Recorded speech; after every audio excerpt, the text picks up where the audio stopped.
live on YouTube, X, and we're live on my personal Facebook profile because I'm still not. I haven't had enough time with the actual podcast Facebook page to go live, but we're live on those two channels. So if you guys are watching out there, welcome.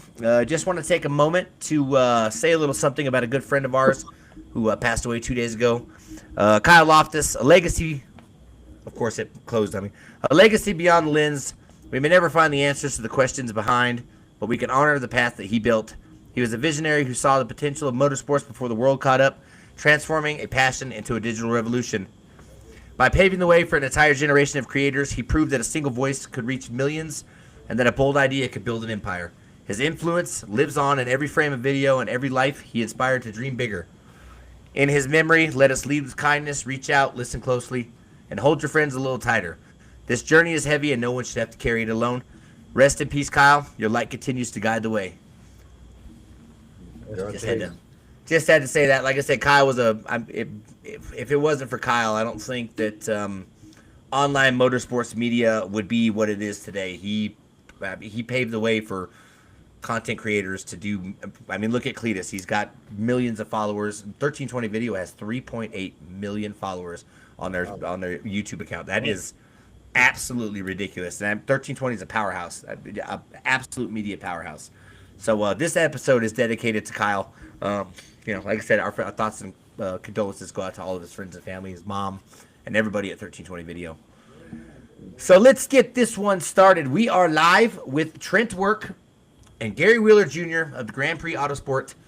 They got I see one of them back there, a pair of front motor nitro dragsters. They've run deep into the threes.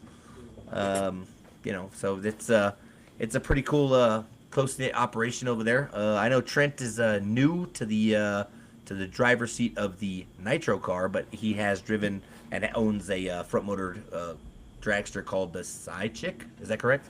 Yes, sir. The Side Chick, yeah. And then Gary's also got a nitro funny car called the Mistress. So, that's pretty cool. But I guess we could start by getting into how you got started driving, Gary. Well, that's a way back story. We got 45 minutes. Go ahead. My dad was driving back front motor junior fuel cars back before I was even born, and street racing out in California and stuff too. So, kind of a funny story. It was the day when I was born.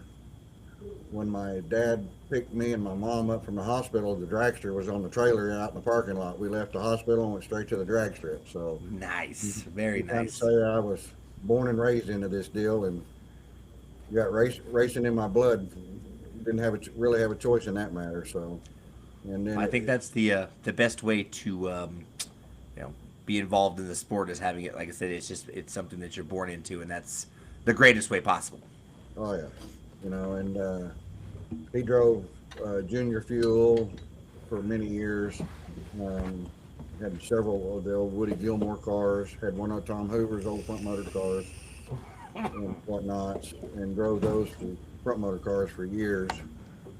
And then we switched to a rear engine car and whatnot back early 80s. Had Paul Payton built his first rear motored car, and he crashed it at Tulsa. He built another one, and then by then I think I was 15 on the second one. And then one day we was at the racetrack, and they said, "You feel like driving?" I went, "Sure." And he said, "Well, get in." And he said, "It's time for you to learn." And the bugs have been on me ever since. So. And I drove rear motor cars for several years. We had a deal at Tulsa back in the late 80s, early 90s. It was a Top Comp Association deal with Steve Carbone and a bunch of us old racers. I was a young one then, and we ran there. Shelley Howard was in it and whatnot. Okay. And we ran it for several years. And then Carl Blanton started a deal, American Drag News deal series, and we ran it for several years, won a championship in it. We run the 790 Association for Mid-America 790 Association for probably at least 10 years or so, and I won a couple of championships in it. And then we started a deal early 2000. It was an Outlaw Pro Comp Association. Okay. Basically, it was anything goes as long as it's self-started on it. We ran it for a couple of years with a rear motor car, but the rear, then I lost my dad in 03, and then in May of 03, and then I crashed that car in July of 03 at Kansas City International. KID? I built a top alcohol car, a Yahara top alcohol dragster, had a Rodeck Chevrolet in it with a Whipple screw blower on it. Okay. And ran it in top alcohol for about a year. I just couldn't afford to keep the maintenance up on that deal. Yeah. And we ran the Pro Comp Series a couple more years. Then a good friend of mine that passed away here recently, Dale Wilkins, Lurch, he talked me into getting an altered. He said, come drive a short car. And I sold the alcohol dragster, and then I built a Bantam, 32 Bantam altered. It was called the Slayer. And I built it and ran with the Outlaw Fuel Altered Association for several years. But Lurch was the one that actually got me into that deal.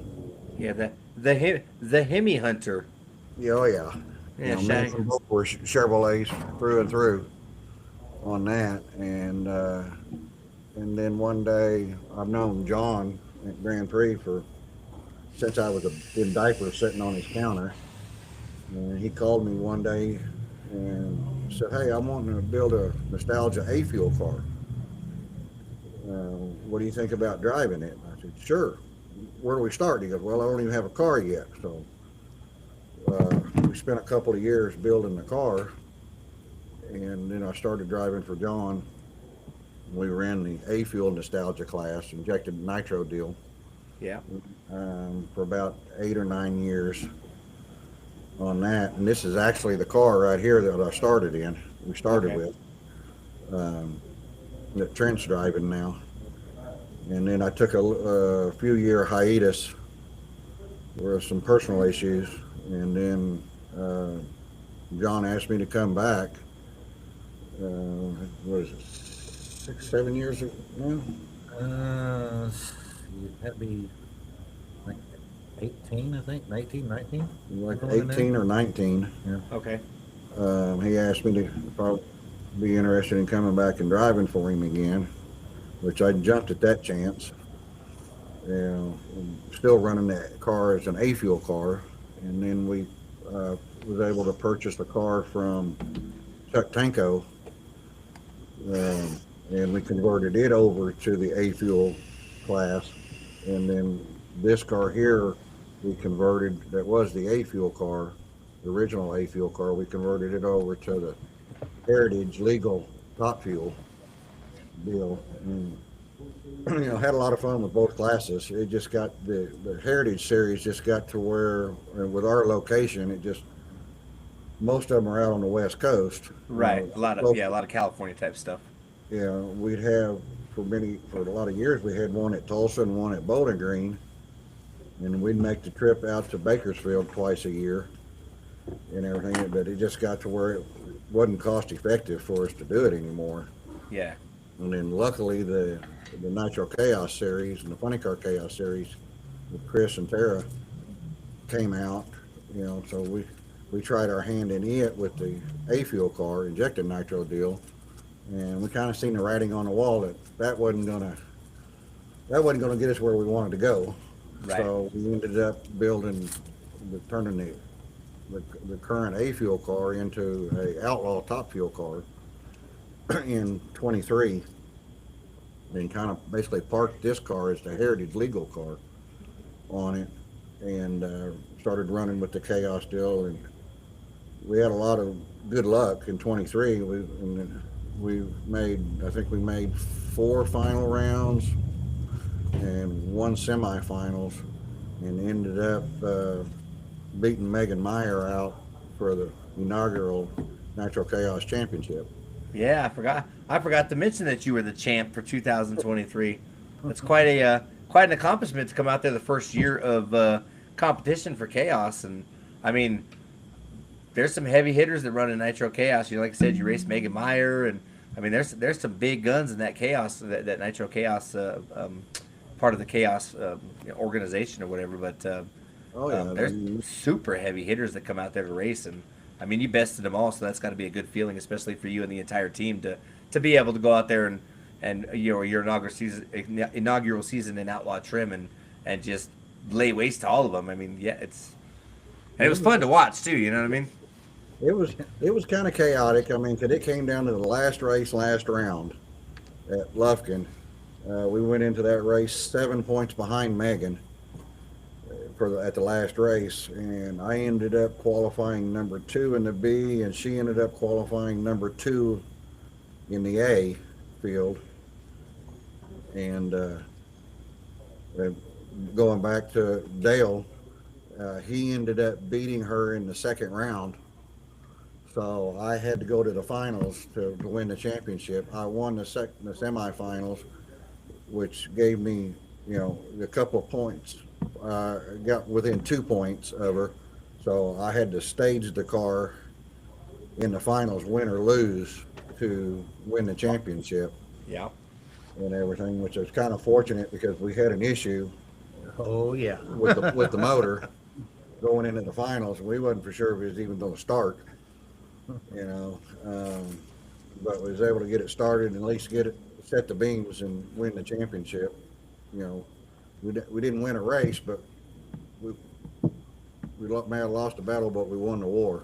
Right. Yeah. I mean, like I said, it's a marathon. It's literally, when it comes to Chaos, it's a marathon, not a race. You know what I mean? And Justin Herbst proved last year that you don't have to be an A field car to win a championship. You know what I mean? He was, a solid B field car, or sometimes a C field car every race. And yeah, he won the track championship. Unfortunately, he wrecked the car last weekend, which sucks for him.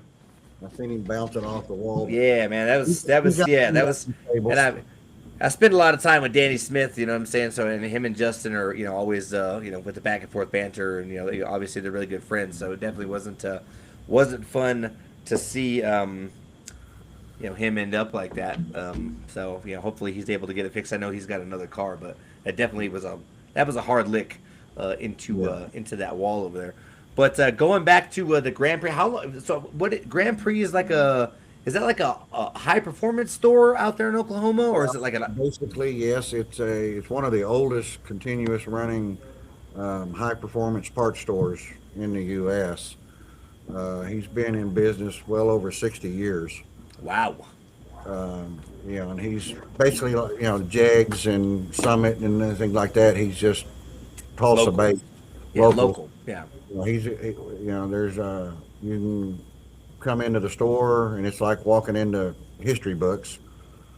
In the store and in our race shop, we've got pictures of history and everything. And with the store, they stay in modern with it. I mean, you can order your stuff online through Grand Prix Autosport Center online. Okay.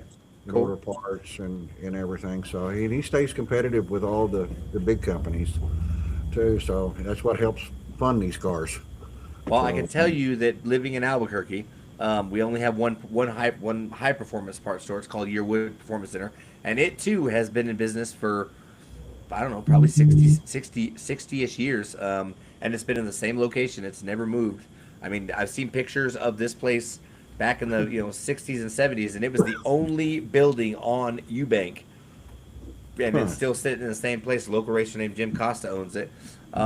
So having a place to go get parts that you need, and not having to wait for mail order stuff like Jegs and Summit is definitely a bonus and a plus to have in the city that you live in, for sure. Yeah, definitely handy. Yeah, it's definitely handy. It's really handy for us with these cars because we need parts. I thought, well, we know where a parts store is right down the street. Yeah. Does he stock stuff like that for Hemis and all that kind of stuff? He stocks almost $500,000 in parts in stock. Wow, that's crazy. So he's got like, but I mean, like when you go into Summit, you have like a BDS blower. Does he carry like DMPE stuff or Oh no, Cabelco he don't stuff or? carry, the hardcore stuff, Okay, but he has access to it. okay, You know, and then if we don't have it in stock, they can usually get it sitting here within a week. yeah, it's got that truck freight. Love that stuff. You know what I mean? But also, I'm sure that having I mean, you guys are in Tulsa, right? Oh yeah, Obviously, having some of the powerhouse names from Street Outlaws, in the same neighborhood as you guys, I mean, sure it helps, drive some of that business into places like that. You know what I mean? Because oh everybody yeah. wants to be He like the definitely Street does. Outlaw guys. You know what I mean? And the 405 guys, they come into town quite a bit, and they test at the drag strip Yeah. quite a bit, and we're only like 3 miles from the racetrack. Oh, okay. Yeah, when we stayed in Tulsa, we were that side of the track on the like past the airport. I can't Owasso. remember. Towards the Oh, Wasso area. yeah, there you go, Owasso. That's where we're at. Yeah, right there in Owasso. So it was a super easy drive to get to the track. Actually, my kid, we went to the casino. My son Forrest Ubered to the track, and it was like, I don't know, $5, $10 to get the Uber from the hotel to the track. It was pretty funny. Yeah, he's like, Dad, I want to go hang out with Enzo, so I'm gonna Uber to the track. I was like, okay, just be safe. We're in a new town. We've never been here before. I don't know if Tulsa has crackheads and shit. You know what I mean? But I mean, he's used to seeing that here in Other than Albuquerque. this, I'll stay away from that side. Yeah.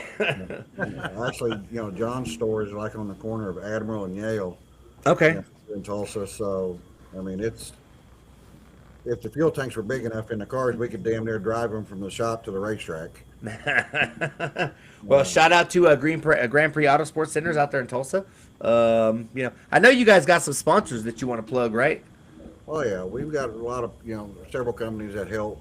We have, of course, obviously Grand Prix is John was our biggest owner, and he puts in the most money on the deal. But I got to give a shout out to CP Carrillo and Aries. Okay. Yeah, Justin Harris. Yeah, he's a good guy. Justin and Cindy, treat us real well on parts. Um, Pete Dove with Dove Fuels. Yeah, supplies Mr. all of Pete. yeah, he supplies us with our nitro and whatnot, and oil and whatnot stuff. Cleaning chemicals. We got to give a shout out to, Driven Oil, because here, I don't know, a week or so ago, we kind of signed a deal with Driven Oil Okay. to help on that. Because these nitro cars, I mean, they don't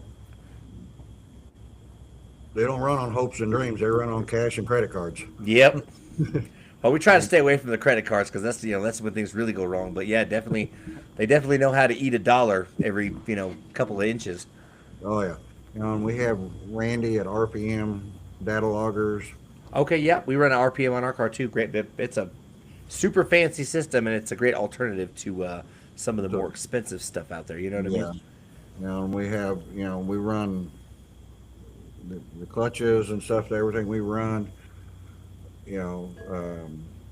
Aeromotive helps us out with fittings, and all the little whatnot stuff, the nickel and dime stuff that now is $5 and $10 stuff, Yeah. anymore.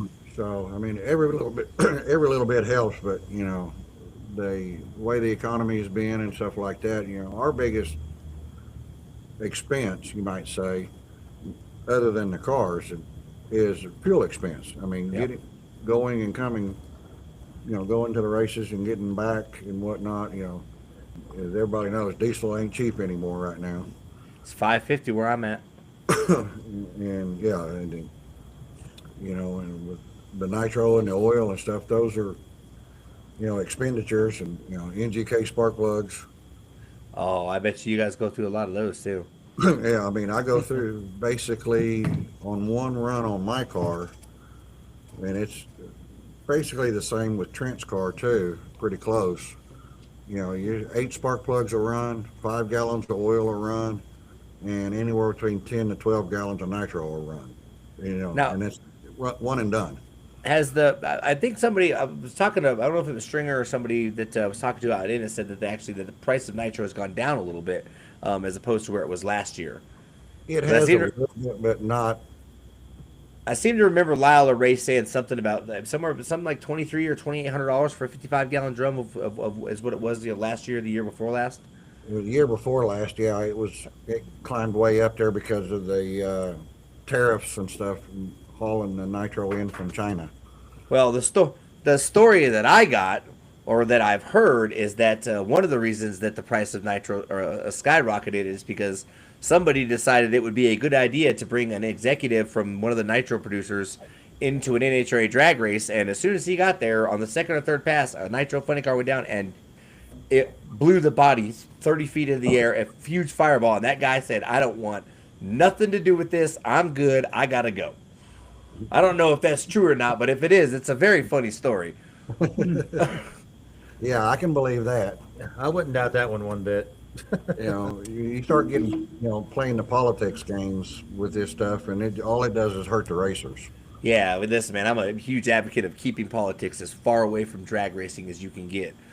Now, unfortunately, one of those bigger organizations out there, and we all know that I do not, I'm not a big advocate for an HRA. I haven't been for a long, long time. And I'm a huge fan of what IHRA is doing now. One's a lot more political than the other one. But, of course, IHRA is new, too. You know what I mean? Who's to say that it's not going to be that at some point in time? But, for the time being, like I said, I think IHRA is, outweighing the NHRA by quite a big margin. And like I said, I've had a conversation with a lot of people about the NHRA versus IHRA debate, and I love hearing everybody's opinion on it, because everybody's got it's good to see different perspectives from different people, so you can make informed decisions on whether or not you're going to follow one or the other. And I mean, obviously, I've been around NHRA my entire life. I was able to do media for NHRA a couple times, which was pretty cool. But like I said, you don't want to get real political when it comes to that type of stuff, and it just seems like that's NHRA is more concerned about lining their pockets with money than taking care of sportsman racers. When it comes to the big three, Top Fuel, Funny Car, and Pro Stock, they are just all day long lining their pockets with that money. But and I know a lot of my friends feel the same way. I think that if they did more for sportsmen, I mean, look at IHRA. It was last year. It was $10,000 to win at any one of their events for top dragster. I think it's like $2,500 in NHRA, and you get a Wally. Yeah. I mean, granted, it's the pinnacle of drag racing. I'm saying? Everybody wants to win a Wally. We have a Wally downstairs. We ain't never won a damn Iron Man. That's what I want. I want an Iron Man. I'm excited to win that. You know what I mean? Or one of those Eagle ones from the Midwest Drag Racing Series. That's what we're after. This year we're after the Chaos trophies. Man, I'll tell you what, man. I've been around Chris and Tara for a long time. Since a year after the inception of Chaos, and it's just not. There's no better value in drag racing than any Chaos event, whether it's fuel altered Chaos, Nitro Chaos, or Funny Car Chaos. I mean, obviously, my allegiance is to Funny Car Chaos because I've been around it the entire time, but I was able to go to my first Nitro Chaos event last year. And, like I said, I think what did you run out there? 366 or something like that? Yeah, at Dallas, I went 366 at 217. Now, I've heard speculation from quite a few people that said that may or may not be the new 392 Hemi record in the quarter mile. Do you have any... 8 mile. 8 mile, yeah, sorry. I can't confirm it, and I don't know who I would even talk to about it.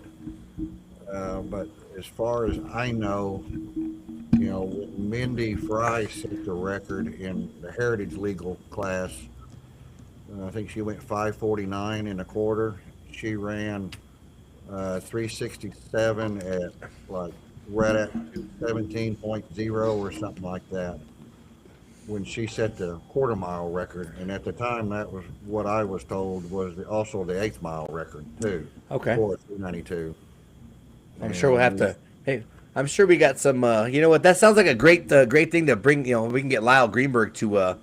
Because Lyle Greenberg's a vast knowledge of. It is ridiculously crazy how much information that dude has stored in that noggin of his. And I mean, literally, he was on the podcast a couple weeks ago, and we talked about one thing, and he's like, "Listen, man, you asked me a question. Here comes the story," and he's got a story for every question you could ever possibly ask him. And like I said, he is a encyclopedia of drag racing and knowledge, and not just with nitro stuff. I mean, really just, and especially Albuquerque history. He's got, we were talking about that before we started the podcast about some of the records in Albuquerque. I mean, The Nitro Dragster record in Albuquerque is a 7:23. Wow. That's crazy. That's crazy, man. And that's stood since 1972. That record's been standing. So somebody with a Nitro Dragster needs to come out to Albuquerque and break that record. Somebody It sounds- Right. Yeah. Like I said, gas is expensive, dude. We were gonna go down to when we took the RV down to Dallas. It cost us $1,500, and we weren't towing nothing. No, Imagine if we had the trailer. I mean, you guys got the semi and everything, so. yeah, well, we're fixing to make the trip to Norwalk, which is a 14-hour Man. drive for us. I'm super jealous, man. If we weren't running the big car, I'd hop on a plane, and I know Enzo wants me to go real bad. And I've had a couple people ask me if I want to go, but it's just not feasible for us right now. So unfortunately, Bucky's Media Works will not be in attendance. But like I said, if they have a live stream, I'll be watching it. If not, I'll be checking it out on I think it's going to be. I think they announced at Dallas that it was going to be on Flow. Yeah, we're not going to get into my opinions of Flow either. Yeah, I'm not either. So Yeah, let's not get into our opinions of Flow because I like to stay on Chris's good side. But I mean, hopefully, they have the avenue to make it good. They just need to do it. You know what I mean? There's too much, buffering and sound issues and stuff like that. For Flow being as big as they are, it should be seamless, and I mean seamless. actually, Yeah. if you, not to change the subject, but when we talked about it over the winter last year over the winter about bringing this second car out and putting Trent in it, the combination that's in his car is the combination that I ran last year, and I went 367 with it at 216 Okay. with this combination. It's got a little, but my car this year, same combination. It has a little bit different blower on it and a little bit different fuel pump on it. Yeah. Blows and boosts is a little bit different on it, but I mean, this car here, when he finally gets his feet wet, and gets comfortable in the car, and Enzo can figure out how to do a bottom end, in 30 minutes. Yeah, we get all the gremlins out of this damn thing. This car has had gremlin after gremlin after gremlin in it. I think we finally got it right. We'll find out in Norwalk. Well, so why don't we get into a little bit of how Trent ended up driving the second car? Like I said, I know you drove the front motored top alcohol car. I mean, blown alcohol car. I don't know if it's quite a top alcohol car, but a blown alcohol front motor car. How did it come to fruition that you were going to drive this other car for the Grand Prix team? Well, I've been on this team for 14 years, and I've helped them with everything, build everything. I mean, I helped build the shop. I helped the semi out there that we've got and all that. And last year, I just kind of, said, hey, I really want to drive a car. So we talked about it, and JB come up with the idea of, well, we've got a second car. We've got 4 engines. Let's just go ahead and try it. So that's basically pretty much how I got the seat. I mean, Gary, I'm sure he had some influence in it.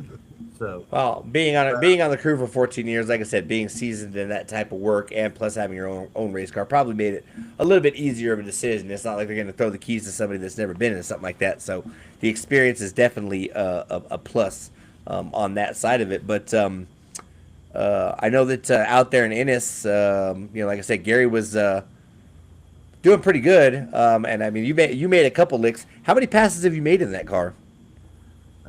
well, I have not made an A to B pull yet. Okay. My first run, I went out there about 200 foot, and it's like, okay, I hadn't been in the seat in 2 years, so the car was starting to get a little bit ahead of me. I just lifted. I said, I was supposed to have 5 more shots this weekend at Tulsa. Yeah. So, and then it was kind of all hell broke loose. We found out we hurt the motor. So we had to do an engine change. I had to come back to the shop, finish building an engine, take it to the track, change the engine out. We had some oil pressure issues with it on Friday, so I didn't get to go back out on the track till Saturday. And then it was just one thing after another. I rattled the tires real hard on one hit. Car wanted to go left toward the center line. I had to lift. The next pass, I smoked the tires. Next pass was oops on another department. We'll leave that one alone. And then we went to Texas and went down there on the first run. We thought everything was kosher, everything was cool. Did my burnout. She was way fat, blubber and fuel everywhere, backed up. And when I had an oil pressure issue, Josh ran up and beside me said, "Hey, kill it, kill it, kill it." Because I was trying to watch John and my other guy, Chris. I didn't have a chance to run my eyes back across the gauges. And whenever I looked up at the gauge, whenever he said kill it, I said, "Oh, okay, I know why," so I shut it off. We fixed that issue. Then we come back and on, see, was it? Yeah, Friday night, we come back and the car wouldn't start. Well, they pushed me off and it just happened to be the rain came in. So Chris said, well, since the rain come in and you didn't actually technically fire, you can come back in Saturday morning for Q2. So I come back in Saturday morning on Q2.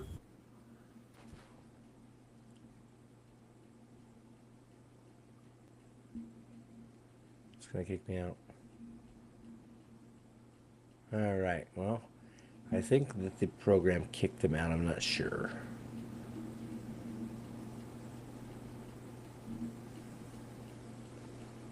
I don't know what happened. Still recording.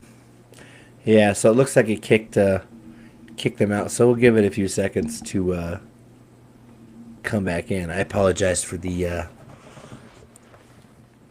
delay here. It says that I'm still live. Oh, yeah, booted him out. Oh, man, Riverside, what are you doing to me here? That's crazy. Well, we'll be back with Trent and Gary Wheeler Jr. here in just a second. Obviously, we're having some technical difficulties with the podcast. Got quite a public chat going on over here. We got 16 viewers, guys. Give us a second. I'm gonna shoot them a text real quick and just tell them to jump back in.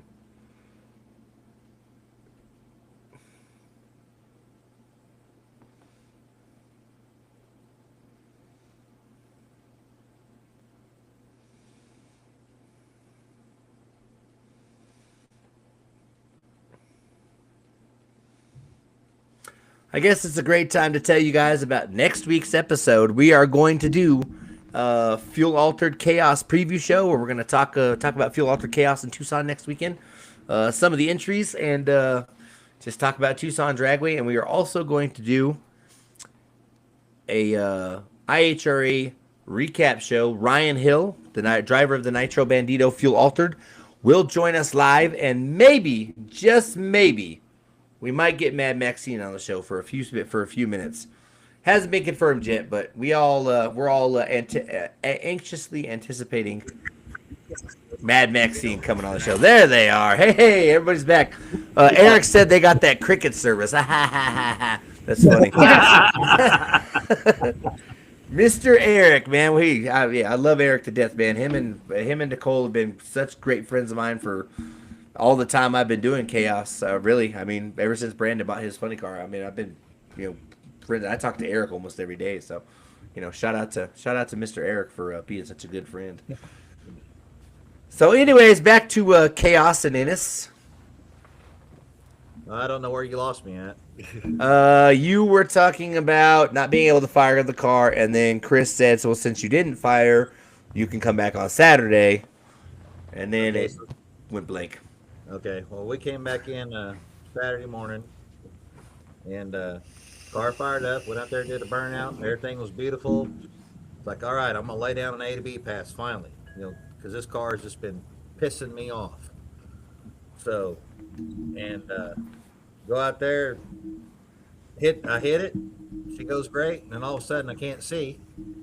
Well, it's nitro in my face, because fuel line was loose. Ooh. Yeah, so... And you're not supposed to pedal a nitro car. Well, my alcohol foot says you can pedal it. So as soon as I got sight again, I hit it again. And I immediately yanked my foot back off the throttle. But at least I qualified. Right. So it's like, okay, well, it still sucked, but I'm in. And then we went up for E1, and Chris Graves was my competitor. We were giving each other shit in the pit there in the staging beams, and he'll even admit this because he said it. He knows he said it. He was getting dressed early, getting in his car, and I looked over at him and said, "Chris, you're getting in kind of early, aren't you?" He goes, "Yeah, I'm gonna get here and see if I can figure out a way to fuck you out of this win." So, of course, he got lucky. The car didn't start because I was going to see if I could mess with him. Yeah, driving that bone bucket's got to be fun. You know what I mean? Especially when he's got somebody behind the screws that's been doing it as long as he has been been doing it. And like I said, Chris has got lots of experience driving these kind of blown alcohol front motor stuff. I mean, obviously Tara's won some pretty big races and gotten to drive some pretty cool cars in her day as well. So, like I said, shout out to Chris and Tara for doing everything they do.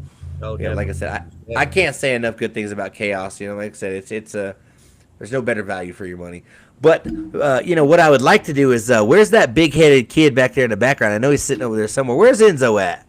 Oh, He's over here. he's turning hiding. red in the face and his head. Enzo, get over here. Go out there and stand behind the back of them two boys. What are you doing? Come on, Melonhead.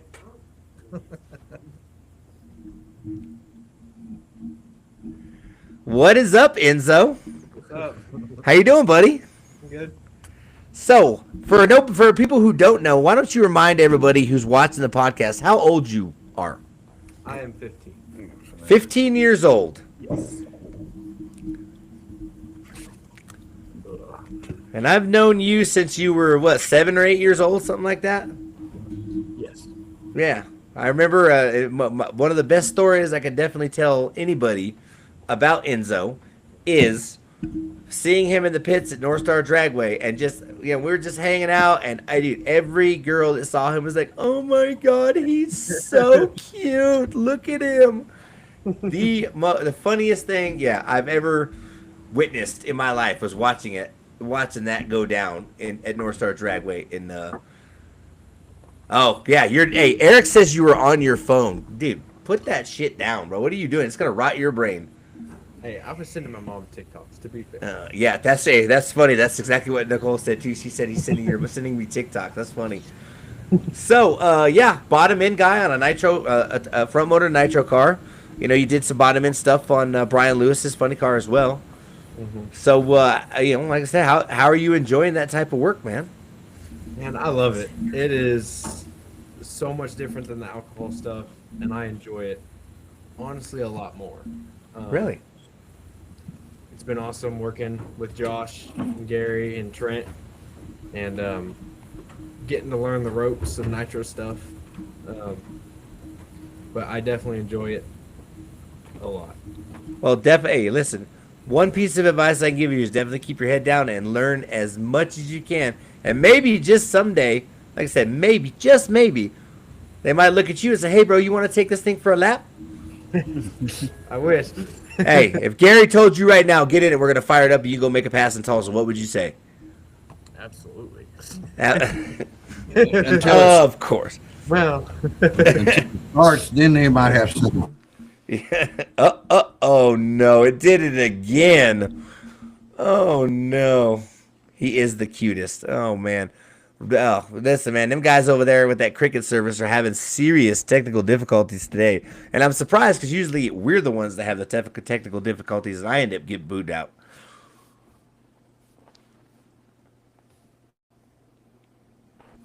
That's funny. Still trying to figure out when Nicole's going to pick up a camera again so she can come shoot. It's been a long time since we've been on the wall together shooting. I think the last time we shot a race together was in Amarillo, I think. Yeah. Probably the tornado race, I would assume. I'm sure that Nicole will pop in and say something about that. But yeah, I think the tornado race at Amarillo Dragway for Funny Car Chaos was probably the last time we actually shot together. But, like I said, doing media and trying to work on race cars is not easy at all. Or doing media and running 3 juniors is also not easy. So, yeah. But again, guys, hey, listen, you guys need to make sure you check out next Thursday's podcast because it's going to be pretty neat. Recapping Fuel Altered Chaos. We're going to previewing Funny Car or all Fuel Altered Chaos. We're going to recap the IHRA race, the start of the Triple Crown, somebody wins that race and then go out and win the next 2 races, they're going to win $1 million. I got my money on Ryan Hill for the fuel alter class. And, you know, as far as funny car and top fuel, you got some heavy hitters out there. Ron Capps, Matty Gordon, Sean Reed. I mean, there's some big Scott Palmer, Lex June. There's some big hitters. I haven't really heard too much about the funny car class as far as who is entered, but I guess we'll find out tomorrow because they did all the sportsman stuff today, but they're going to do the big show qualifying for the IHRA race out there tomorrow, and then also on Saturday. And then, Maple Grove's coming up on the schedule, I think, next for the Triple Crown. There he is. Man, yeah, that cricket service y'all got out there at the shop ain't getting it done, man. Y'all need to upgrade to like T-Mobile or what's Elon Musk's, what's that called? Starlink? Starlink? Yeah, get you some Starlink. Oh, look, he's repping Driven Oil on his hat. I like that. Shout out to Driven Oil. I really like... Oh, see, and yeah, Nicole says she likes the RFC type of stuff. You know, she's doing all the chaplain stuff for the Racers for Christ, which is, like I said, great stuff. And I'm, super proud that she's doing all that stuff. But maybe someday I'll put it. We could talk her into, taking some photos at some point in time. I don't know if I can survive without my camera in my hand. And now I've got my son addicted to it. So, yeah. And this is Josh, right?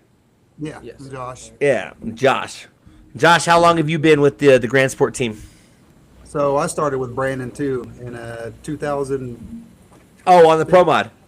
Yeah, on the Pro Mod. Oh, okay. That wrapped his PJs, and then it went to the Attitude Adjuster. And then Yeah. in 19, we bought John Hill's old car, Yep. and I quit on that until he sold it. But the whole time I was doing stuff with Gary too, with his front motor car, running Okay. Rudy's fuel car, and then we started doing a little bit of Grand Prix stuff in 20, and then I've been with him ever since. So basically 2019 into that. Into Enzo, 20. are you hearing him talk right now? Yeah. You better pay attention, boy. I am. Like I said, hey, This is the best bottom end guy we got. This poor little shit here, I don't know you.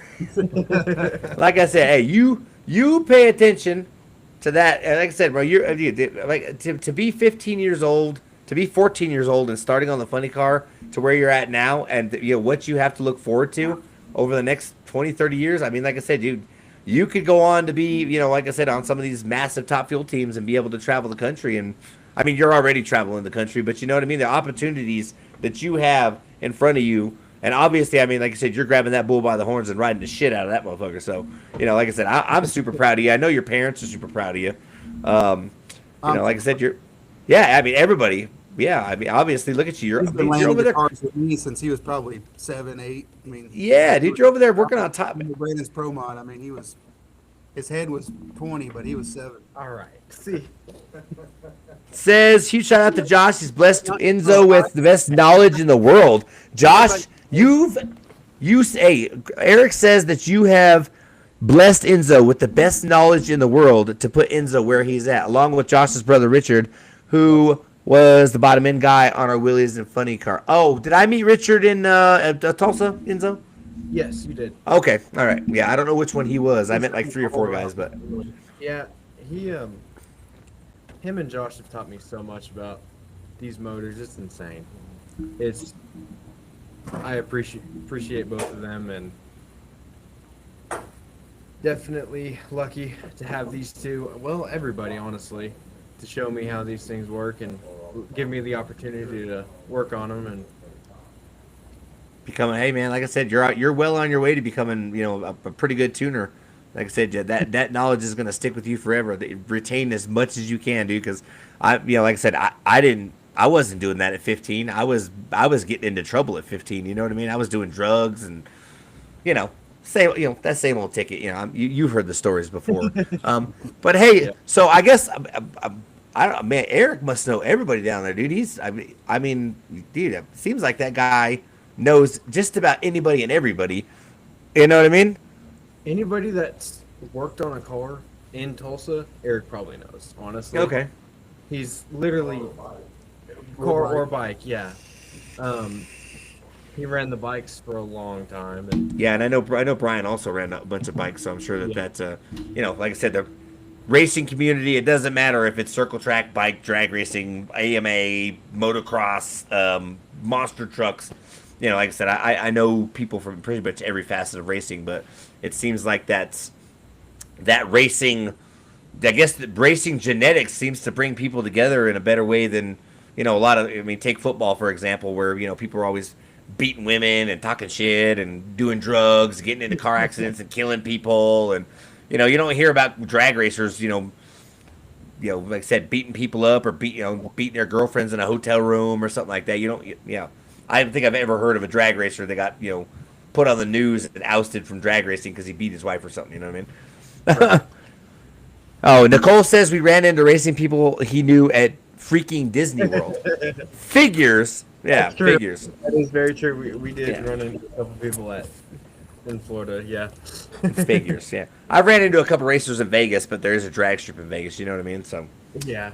but like I said, it's a close knit racing community. So I'm, like I said, and like I said, we're all super proud of you. You're doing a great job, bro. And like the knowledge that you're going to, that you've already obtained is, most kids, especially kids nowadays that have their phone, their faces in phones, like you were doing earlier. Right. Put that phone down. But all the kids out there, even my son, you know what I mean? It's he's not doing that type of stuff right now. He's obviously doing what he's doing, playing football and doing all that stuff. But definitely different paths that were chosen, especially since you guys have known each other as long as I've known you. Even though you guys don't remember it, but you guys definitely met at North Star Dragway. I can assure you of that. So I know I've got pictures. Now, you keep saying that, so we never met each other, and I'm like, dude, I have pictures of you two somewhere with your big head and his little head. I think that's what everybody knows me by. is my head. Your head. Well, see, it's funny. Forrest had to grow into his head, or Forrest had to grow, his body had to grow into his head, and you had to grow your body into your head. You know what I mean? We'll go, yeah. I think I'm happy to Oh, man. Dude, you get to go to Summit Motorsports Park at the end of the month, dude. That's wild, dude. That, like I said, that's my mecca of drag racing. Indianapolis sounds great and everything, but Summit Motorsports Park, dude, over there where Bader built, oh, man. Lucky, bro. I wish I could make it, but, we got to do the big car stuff. Yeah. Thanks. So, yeah. Well, we've been on for 47 minutes. Probably let it run another 3 minutes. Like I said, we're going to try to get Mad Maxine on next week. We're definitely going to have Ryan on and talk about the Triple Crown. And, maybe somebody's going to win $1 million. We'll see what happens. If somebody can win the 3 classes and it's the same person, Cuddle's got to put out $3 million. So we'll see how that works out. But yeah, you guys are headed to Summit. We're doing Memorial Day here in Albuquerque. I don't even know when the next time I'm going out of town racing is because we just got so much stuff going on. Work's busy. I can't find employees to, He said Eric says he's doing this 35 years, and I promise the best bottom end guy in the world, hands down, is on your podcast right now. Dang, Josh, coming from Eric, man, that's quite a compliment, my friend. I've worked all over the place. I worked for Chris Marshall too. Bottomed in for Pete Dove. I don't know if you know Chris Marshall. He had a badass car. Listen, man, I'm all about trying to get Pete Dove on the podcast. I already sent him a message and asked him if he wanted to come. Pete is one of the nicest guys I have ever met in my life. And dude, his car is so cool looking with that. Dude, they call it the corn cob. Dude, I love that thing. That thing is so cool looking. And the fact that he built that car out of a bunch of burnt up pieces from John Lawson's shop fire, and let's just name it back from the ashes. And like I said, that car is so cool. It's not even funny. I love the fuel all that type of stuff. I think we do want to take a minute to introduce some of the other guys here. Yeah, man, go ahead, bring him on. Let's go. All right. Yeah, we'll bring in the other young guy first. We'll start with the young ones. Go up. This is another young guy. He's doing cylinder head on the car, on Trent's car. Oh, okay, yeah, that's the one that I met in Innis. He was the one hanging out with Enzo. This is Matthew. Yeah, Matthew. There you go. This is his other head guy, Eddie. Eddie. So we got left head, right head, or you guys work on both of them? Well, we'll just work on Trent's car. I'm left Okay. head, he's right head. Oh, okay. So Gary, so you guys have 2 different crews for each car, or does some of you guys go back and forth? Just No, 2 separate crews. just Chris. Okay. All right. And how? Oh, we got another one. God dang, how big is your freaking crew? Good Lord. we got 3 people on our crew. He does head on, Jimmy right here does head on Gary's car. Okay. So that's 1, 2, 3, 4, 5, 6, 7. So what do you guys got? 7 or 8 crew members, not including Gary and Trent? Well, no, there's another guy, but he's being bashful, won't come over here and get in front of the computer. But I guess no, here he comes. This guy is our clutch master. Oh, okay. That's what we call him. We call him the clutch master. His name's Chris. Oh, okay. Now, Oh, we look also- at hey, speaking of that, he's got a back from the asses T-shirt on. What do you know? I bought this T-shirt for $2,000, and he threw in a free barrel of nitro. So that's how that works. So it looks like you have been around this stuff for a long time, no? Yes, I have. Gary and I, we were young horn dogs running around the Tulsa track in the late '80s, and a couple of years ago he called me and my hearing's not very well. I thought he said, "Do you want to do lunch?" But he actually said, "Do you want to do clutch?" And so here I am. Well, you know what they say, working on a clutch definitely turns your hair a lot grayer. Sometimes it makes it darker. Yeah. Well, it's funny. I got a chance to crew on Terry Totten's Top Fuel Dragster out in Bandimere 2 or 3 years ago, and I would never forget that dude. He looks. I can't remember his name. I think his name is because there's Dave Lowe and then there's another guy, and he looks like that guy that does that Mike Rowe. His name is Mike Rowe. He does the Dirty Jobs or whatever, but he looks just like him. And dude, I'll never forget. He pulled that clutch back out and set that thing on a plastic table, dude, and within 15 seconds, dude, that thing fell right through that table, smoking as he pulled out of the car. And I was like, dude, there's no way I would ever put my hands on a clutch pack that hot. That's crazy, man. Yeah, I've done some time on Terry's car and Okay. on car, and I know who the micro guy is you're talking about. Dave does a pretty good job of doing some impressions of him sometimes. He does too, man. He looks just like him. It's funny. But that was, again, like I said, that's valuable experience, especially where Enzo's concerned because he's so young. You know what I mean? Just the experience that he's getting right now is something that most kids that are in drag racing will never get to even be around or even fathom because like I said, it's just not something that they have the ability to do. But luckily, like I said, I'm super proud of Enzo. You guys got a super great team. I mean, obviously. The cars are fast. You've got a Nitro Chaos Champion sitting there in the shop, and who knows? A little bit of work and some luck, get that other car down the track, and maybe Trent will go out there and win a Chaos Championship, and then Enzo could be in the background going like that with his big head. Yeah, we won. Well, the plan is we're hoping to finish 1, 2. So, but we got to get this old gremlin to go down the track. Yeah. By the way. There is 2 other crew guys that they're not here. One is John Russell and another guy is Eric Harrelson. Okay. Well, shout out to those 2 guys. Maybe next time we do a podcast, they can be there too. And then, of course, we've got the wives. Gary's wife, Roxy. She takes care of us on the food, and so does Gigi, which is Angela, which is Chris's wife. Okay. So we had to. Without those 2, you guys would starve. Yeah, for exactly. For sure. Enzo be over at the snack shack eating Doritos. He'd be trying to shove his big head in the bag. Listen, man, without the wives, I don't know if any of us could do, not only putting up with the, crazy nights and, all the traveling and stuff, but, my wife's a godsend. She cooks for us and, make sure that we're definitely fed when we're out at the track, along with Paul's wife, Caitlin. She also does some of the cooking and stuff. So, wives are an integral part of the racing as well. But it's cool that you guys wanted to include everybody and make sure that everybody got their own shout out. You know what I mean? There's not a lot of teams or guys, that I've been around or interviewed would be like, oh, let's get everybody in here. Like I said, I think that's pretty cool that you guys want to recognize everybody. I mean, every one of these guys worked their tails off for me and Gary to drive these hot rods. Yeah, and trust me, it's a lot of work too. Oh yeah, there's no. Yeah. The future drag race is standing right here, so it's... Yeah, man, and that's real shit too, man. That's like I said, no truer words have ever been spoken. The younger generation is what's going to carry us through, another 60 years. I don't know what the history. What is it? 65, 70 years for NHRA? Isn't that what they're doing right now? 75. 75, yeah, 75th anniversary. So I mean, NHRA has been around for a long, long time. and these guys are going to carry us hopefully for another 75 years. So shout out to those, like I said, the entire Grand Sport team. I hope you guys have a great year, and from all of us at the Starting Line Society podcast, good luck at Norwalk, and we'll try to check in on you guys and see how it's going. I'm sure Enzo will send me updates throughout the weekend. Isn't that right, Enzo?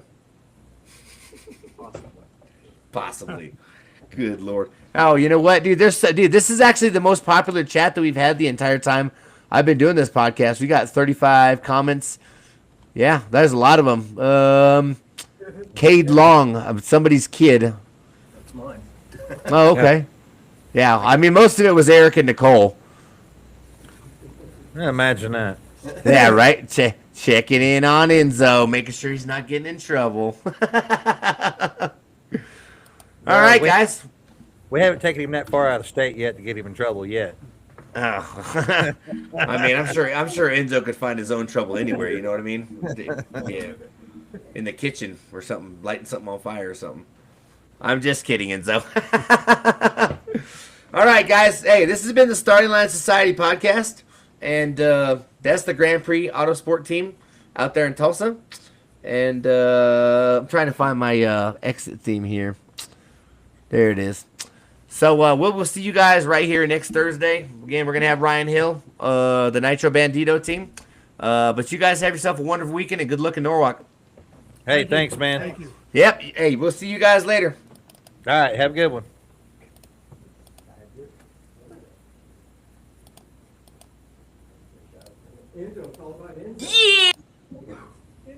Yeah, boy.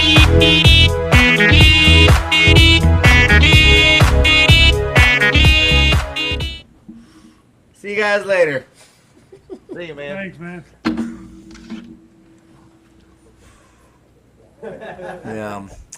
Hey, don't close the screen until it says you're done uploading. Too late. We done fucked it up. Nope. Oopsie. Let's see. Receiver side, upload status. Is this thing on? It is on, yes. Something issue. Hold on. Let me refresh this page real quick. Okay. Hold on. I'm going to refresh it real quick. Hold on. All right. Don't close it. No, sir.